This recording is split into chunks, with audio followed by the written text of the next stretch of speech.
दोस्तों काफ़ी महत्वपूर्ण वीडियो है बेल्ट्रॉन कैंडिडेट के लिए। हालांकि हमने कल एक वीडियो अपलोड किए थे और उसमें मतलब जो भी जानकारी है सभी जानकारी दे चुके हैं। जो भी कन्फ्यूजन था वो सभी कन्फ्यूजन आप लोग को हम पिछले ही वीडियो में क्लियर कर दिए हैं। काफ़ी सारे छात्रों का कुछ कमेंट था, उस पर हम इस वीडियो में क्लियर करने वाले हैं कि आगामी जो आप लोग का यहाँ पे डॉक्यूमेंट सब लगने वाले हैं, तो इस पर काफ़ी सारे कैंडिडेट का कमेंट था, उसके बारे में समझ लेंगे। और इस पे काफ़ी सारे छात्रों का ये भी कहना था कि जो बेस्ट डिपार्टमेंट है वो कौन सा अच्छा डिपार्टमेंट है, तो ये भी समझ लेंगे। और डिपार्टमेंट में क्या काम करना होता है इसके बारे में भी समझ लेंगे। और सबसे महत्वपूर्ण है कि जो दोनों टाइपिंग सेलेक्ट किए हैं, तो एक में फेल है एक में पास है, तो क्या आप लोग का मेरिट बनेंगे या नहीं बनेंगे, ये सब मतलब काफ़ी सारे छात्रों को छोटा बहुत कन्फ्यूजन रहता है। तो आप जो भी कन्फ्यूजन लेके बैठे हैं तो आप कमेंट कर लीजिएगा, आपका कमेंट का रिप्लाई या नेक्स्ट वीडियो में हम क्लियर कर देंगे, ठीक है। बाकी 1 मिनट समझ लेंगे। काफ़ी सारे छात्रों का कहना था कि जो हमने टाइपिंग की है तो उसमें जो भी की स्ट्रोक बना है तो उससे हम अपना की स्ट्रोक से टाइपिंग स्पीड कैसे निकालेंगे। ये मतलब काफ़ी सारे छात्रों का कन्फ्यूजन है कि की स्ट्रोक से टाइपिंग स्पीड कैसे निकालेंगे। तो 1 मिनट हम कैलकुलेटर पे चलते हैं, उसके बाद आगामी जो भी इन्फॉर्मेशन है वो शेयर करेंगे। सबसे पहले समझ लेंगे की स्ट्रोक से आप लोग टाइपिंग स्पीड कैसे निकालेंगे। यहाँ पे देखिए हमने कैलकुलेटर पे आ गया है। जैसे उदाहरण के लिए आप समझ लीजिए, हिंदी टाइपिंग में आपने टोटल 1250 की स्ट्रोक की है, ठीक है। 1250 की स्ट्रोक की है तो मतलब समझ सकते हैं एक वर्ड जो होता है 5 सेंटेंस मिला करके एक वर्ड होता है, ठीक है। तो आप जो भी की स्ट्रोक की है 1200 1300 1500 जो भी की स्ट्रोक बना है आपको याद है या लिख के रखे हैं, तो सबसे पहले आपको कैलकुलेटर पे आ जानी है और यहाँ पे की स्ट्रोक डालनी है। की स्ट्रोक जैसे ही डालेंगे उसके बाद 5 से इसमें भाग देनी है, ठीक है। 5 से भाग देने के बाद जो भी यहाँ पे आंसर आते हैं तो उसको आपको ले लेना है, ठीक है। जैसे 1250 की स्ट्रोक हिंदी में मारे हैं और इसमें सबसे पहले आपको 5 से भाग देना है, ठीक है। जैसे यहाँ पे 250 आ गया तो 250 को और उसमें सबसे पहले देख लेंगे कि आपने कितना मिनट में कंप्लीट किया, ठीक है। 1250 की स्ट्रोक आपने मारे, ठीक है। 500 हम भाग दिए, 250 निकला। और 250 में यहाँ पे सबसे महत्वपूर्ण यहाँ पे ये है कि कोई कैंडिडेट जो है 5 मिनट में कंप्लीट कर दिए थे या 4 मिनट 10 मिनट या 8 मिनट 9 मिनट में, आपने जितना मिनट में कंप्लीट किए हैं वो यहाँ पे टाइप कर लेना है, ठीक है। जैसे आपने 8 मिनट में कंप्लीट किया है तो आपका स्पीड हो गया 31.25 का स्पीड, मतलब 31 वर्ड पर मिनट, ठीक है। तो इस तरह से आप जो भी है स्पीड निकाल लेंगे। आई होप कि यहाँ तक आप लोग समझ गए होंगे। जैसे आपने 1500 की स्ट्रोक मारा है तो सबसे पहले यहाँ पे 500 भाग देना है तो 300 आ गया। और यहाँ पे कितना मिनट में आपने कंप्लीट किया, जैसे 6.5 मिनट में कंप्लीट किया तो 6.5 यहाँ पे टाइप कर देना है। तो आपका स्पीड हो गया 46 पॉइंट कुछ, मतलब इतना स्पीड आप लोग का निकल रहा है। तो इस तरह से आप लोग की स्ट्रोक निकाल लेंगे, ठीक है। पूरा क्लियर हो गया होगा। तो चलिए आगे हम कुछ महत्वपूर्ण टॉपिक पे बात कर लेते हैं। यहाँ पे डॉक्यूमेंट से रिलेटेड काफ़ी सारे छात्रों का कन्फ्यूजन था कि जो कैरेक्टर सर्टिफिकेट है तो ये लगवाना ज़रूरी है। तो जी हाँ, ये लगाना काफ़ी ज़रूरी है, क्योंकि आप जो भी डिपार्टमेंट में काम करेंगे तो वहाँ पे आपका जो चरित्र है कैरेक्टर सर्टिफिकेट वो लगाना अनिवार्य है, ठीक है। कोई विभाग में आप जाएंगे तो वहाँ पे 1 लाख 2 लाख का सामान जो रहता है, लैपटॉप प्रिंटर जो भी मतलब एक मेंटेन होता है ऑफिस का, वो सभी मेंटेन आपके ऊपर होगा। तो वैसे तो नहीं दे देंगे, आपका जो कैरेक्टर है वो कैरेक्टर देखने के बाद होता है, ठीक है। ऐसा नहीं है कि किसी को मतलब ऑफिस में जॉब दे देता है, ठीक है। तो ये जो है आप ज़रूरी समझेंगे, कैरेक्टर सर्टिफिकेट बनवा लेंगे। जिस तरह से जाति आवासीय आय ऑनलाइन करते हैं, ठीक उसी प्रकार से ये भी ऑनलाइन होता है। और जैसे ही ऑनलाइन करेंगे तो 5 या 7 दिनों के अंदर जो है थाना से वेरिफिकेशन कॉल आएगा, वहाँ पे जाएंगे, आपके ऊपर कोई किसी तरह का केस भी है या ये सब बताना होता है, ठीक है।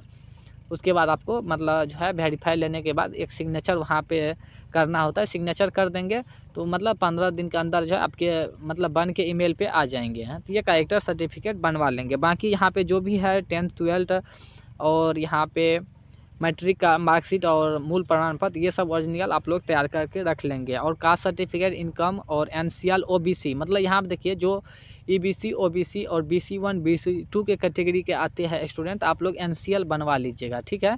एनसीएल लगवाएंगे तो आपको जो ज्वाइनिंग है इसमें काफ़ी छूट मिलेंगे, ठीक है, आरक्षण मिलेंगे आप लोग का भी। तो ये आप लोग ध्यान में रखेंगे।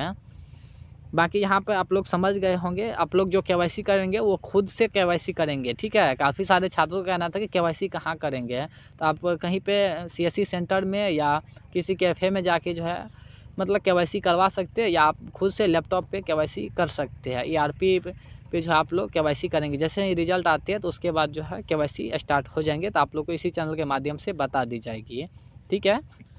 तो आप लोग केवाईसी करेंगे। केवाईसी जैसे ही समाप्त होती है तो जो भी आपने डॉक्यूमेंट अपलोड किए हैं तो सभी ओरिजिनल डॉक्यूमेंट लेकर जाना होता है पटना, ठीक है। वहाँ पे डॉक्यूमेंट वेरिफिकेशन होता है।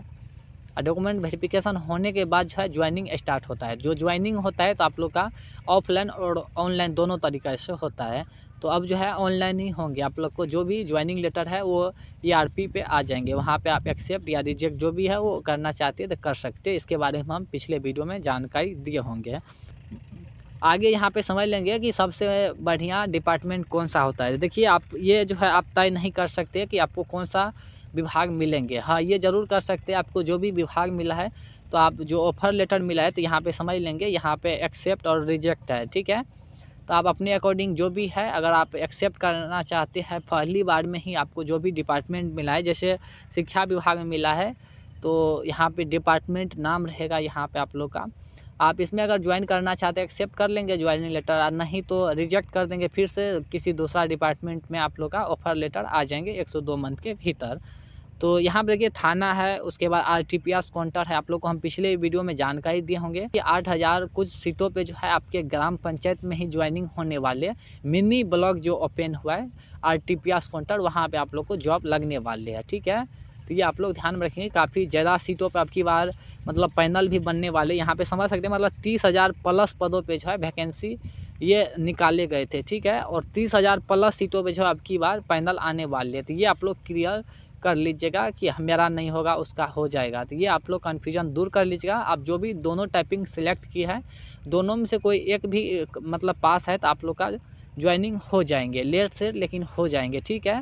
जैसे आपने हिंदी और अंग्रेजी दोनों सेलेक्ट किए हैं, आपने सिर्फ हिंदी में पास है और अंग्रेजी में फेल है तो कोई दिक्कत नहीं है, आपका सिलेक्शन हो जाएंगे। या हिंदी में फेल है या अंग्रेजी में पास है तो कोई दिक्कत नहीं, आप पैनल में थोड़ा नीचे रहेंगे लेकिन हो जाएंगे, ठीक है। तो ये सब ध्यान में रखना है। लेकिन ऐसा नहीं है कि आपने दोनों टाइपिंग सेलेक्ट की है तो एक टाइपिंग में अच्छा नंबर है, जैसे 30 है अंग्रेजी में और हिंदी में 15-20 है तो कोई भी दिक्कत नहीं है, तब पर भी आपका सिलेक्शन होंगे। बाकी जो सिंगल टाइपिंग सेलेक्ट की है उसमें आप क्वालिफाई है तो आप लोग भी मतलब क्वालिफाई करेंगे। ऐसा नहीं है कि जो दोनों टाइपिंग सेलेक्ट की है और दोनों में जो क्वालिफाई करेंगे उन्हीं सब का होगा, ऐसा कुछ भी नहीं है। तो ये सब डाउट क्लियर कर लीजिएगा आप लोग, ठीक है।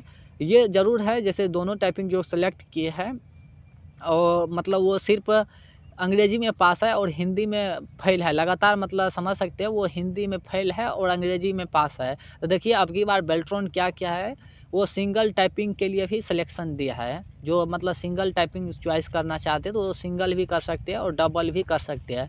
तो काफ़ी स्टूडेंट जो है सिंगल टाइपिंग भी सिलेक्ट किया है। तो जैसे काफ़ी सारे कैंडिडेट अगर इंग्लिश टाइपिंग पे मतलब सेलेक्ट किए होंगे और इंग्लिश टाइपिंग पे जो है काफ़ी स्टूडेंट सिंगल वाले क्वालिफाई है, तो जो भी डबल वाले हैं और लगातार आप लोग हिंदी में फेल है और इंग्लिश में पास है तो यहाँ पे आपको दिक्कत हो सकता है। उसी केस में आपने दोनों टाइपिंग सेलेक्ट किया और वहाँ पे हिंदी क्वालिफाई है और अंग्रेजी फेल है तब कोई दिक्कत होने वाले नहीं था। जैसे आपने काफ़ी सारे कैंडिडेट जो है अंग्रेजी सेलेक्ट किए थे सिर्फ सिंगल टाइपिंग में और अंग्रेजी में क्वालिफाई है, तो उस केस में आप लोग को दिक्कत हो जाएंगे, ठीक है। क्योंकि सिंगल टाइपिंग वाले ऑलरेडी उसके पास काफ़ी है, तो डबल में जो मतलब क्वालिफाई किया है, एक में क्वालिफाई एक में फेल, तो उस केस में जो आप लोग को दिक्कत हो सकता है, ठीक है। सीट जो है ज़्यादा होंगे तो आप लोग को पीछे से ले लेंगे, बाकी उसका जो सीट है उस अनुसार से वो टारगेट फुल हो जाती है तो फिर आप लोग को बाद में दिक्कत है दोनों टाइपिंग के लिए, ठीक है। आप लोग समझ गए होंगे। बाकी यहाँ पे काफ़ी सारे डिपार्टमेंट है, किसी में भी आप लोग को ज्वाइनिंग दे देंगे। ये आप लोग जो है डिसाइड नहीं कर सकते हैं कि हम यहाँ पे ज्वाइनिंग लेंगे। हाँ, ये ज़रूर है कि आप जो भी ऑफ़र लेटर है 1 या 2 बार रिजेक्ट कर सकते हैं, तो बेल्ट्रॉन दोबारा से पुनः ज्वाइनिंग आप लोग को ज़रूर करवाएंगे। काफ़ी सारे डिपार्टमेंट है, सैलरी भी काफ़ी अच्छा है बेल्ट्रॉन में, किसी तरह का दिक्कत नहीं है, ठीक है। इसके बारे में हम पिछले वीडियो में जानकारी दिए होंगे। और भी कोई कन्फ्यूजन है तो आप कमेंट करके पूछ सकते हैं। बाकी एक सवाल और था कि काफ़ी सारे कैंडिडेट का कहना था कि हमने बैक स्पेस काफ़ी ले ली है, तो उससे क्या प्रॉब्लम होगा। देखिए आपने जो भी बैक स्पेस ली है, गलती को सुधार करने के लिए बैक स्पेस ली है, तो कोई दिक्कत नहीं है, बस एरर ज़्यादा होना नहीं चाहिए, ठीक है। आप बैक स्पेस अनलिमिटेड ली है तो कोई दिक्कत नहीं होगा। धन्यवाद।